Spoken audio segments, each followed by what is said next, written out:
Salah satu hal yang menarik ya, yang saya temukan setelah saya menonton kemarin ketika Paul testifies itu adalah Project 2025. Kenapa saya bilang ini menarik? Karena ini hal baru juga buat saya. Saya baru tahu banget kemarin dan ketika saya search, ternyata Project 2025 ini ya bisa jadi harapan, bisa jadi hambatan. Pertanyaannya, apakah ini akan benar-benar menjadi harapan atau hambatan bagi Amerika Serikat ke depannya? Dan menurut saya, ya kita harus tahu dulu dong ya, belakangannya itu bagaimana. Jadi, Project 2025 ini kalian bisa search sebenarnya, Project 2025 US, nanti keluar websitenya. Dan ini adalah project di mana dibangunnya atau dipersiapkan oleh para konservatif atau orang-orang dari Republikan.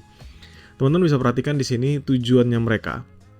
Ya, tujuan mereka itu adalah mempersiapkan pemerintahan konservatif yang dimulai pada Januari 2025.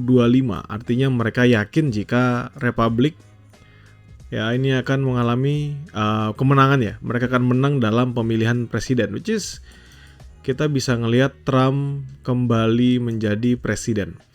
Untuk membalikan kerusakan yang dianggap dilakukan oleh politisi liberal, ini kita ambilnya ke Demokrat ya, dan membangun negara yang lebih baik. Sasaran mereka itu adalah memastikan kaum konservatif tidak hanya memenangkan pemilihan, tetapi juga memiliki agenda pemerintahan dan orang-orang yang tepat dalam melaksanakannya sejak hari pertama. Lalu mereka buat dalam sebuah pilar ya, ada 4 pilar yang mereka ingin fokuskan. Pertama itu adalah agenda kebijakan, yaitu mereka akan berusaha untuk mengembangkan rekomendasi kebijakan konservatif yang rinci. Umumnya kalau kita ngomongin konservatif ya, konservatisme dan Republikan, mereka itu jauh lebih condong untuk lebih memastikan mereka bisa memperkuat Amerika Serikat. Makanya dulu kan Trump itu Make America Great Again, karena ya memang itu tujuan mereka. Ngapain kita harus repot-repot bantu-bantu negara lain, sedangkan kita nggak bantu negara kita sendiri. Jadi orang-orang Republikan ini lebih nasionalis lah. Bukan saya ngomong Demokrat nggak nasionalis ya, tetapi mereka ini jauh lebih condong setiap kebijakannya tuh konservatif memang. Jadi berbeda lah jika kita bandingkan dengan liberalisme. Mereka lebih konservatif, lebih menekankan hak-hak asasi dari orang-orang Republikan, dari Amerika Serikatnya sendiri, dan berusaha untuk bisa mengurangi ya persaingan-persaingan yang ada di dalam negerinya. Makanya kemarin teman-teman perhatikan Amerika Serikat itu memasang border ya, itu kan ketika masa pemerintahan Trump. Dan mereka juga ketika harus tanding, ketika harus berperang itu lebih ke arah perang dagang. Personel mereka berusaha untuk bisa mengembangkan ya individu-individu untuk apa? Untuk bisa menduduki posisi kunci di pemerintahan. Terus mereka akan melatih para personel tersebut, jadi mereka mempersiapkan individu-individu tersebut agar bisa menjalankan agenda konservatif mereka.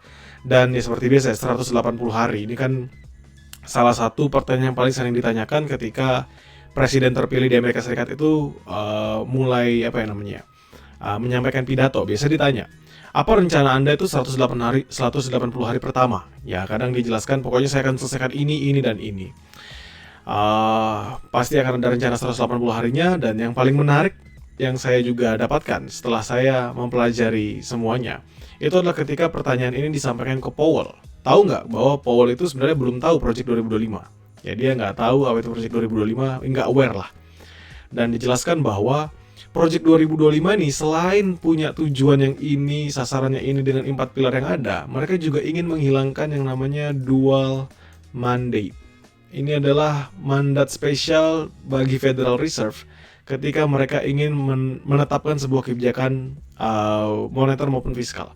Yaitu mereka harus memastikan jika mereka ingin, misalnya dalam suku bunga ya, mereka harus fokus sama dual mandate-nya. Yaitu maximum employment dengan interest rate ya. Maximum employment dengan bantuan interest rate itu dengan juga inflation rate. Artinya apa? Ya mereka mau bikin inflasinya turun, tapi juga mau memastikan maksimum employment-nya semakin signifikan. Tapi ini cukup sulit ya dalam kondisi sekarang untuk bisa diperhatikan. Dan ada tujuan di mana ya udah nggak usah dipikirin lagi tentang inflasi. Biarin aja inflasinya, yang penting employment-nya dikuatkan. Kenapa begitu? Kalau employment-nya kita kuat, maka mereka mau gimana pun tetap bisa afford belanja-belanja kebutuhan mereka sehari-hari. Dan memang nanti tinggal inflasi ini kita cari cara lain lah untuk menurunkannya. Tapi sekarang kalau kita mau menetapkan kebijakan, fokus dulu sama masyarakatnya, fokus dulu sama orangnya, bukan pada harga barangnya. Nah ini yang menarik ya. Apakah kedepannya jika memang ini dilaksanakan, akan memberikan harapan atau malah menjadi hambatan? We never know. Karena apa? Karena masih panjang, belum tentu juga Project 2025 ini akan dijalankan. Ya, belum tentu. Kenapa ya? Karena belum tentu mereka menang. Tapi seandainya mereka menang dan ini dijalankan, menarik banget untuk kita perhatikan nanti di Amerika Serikat.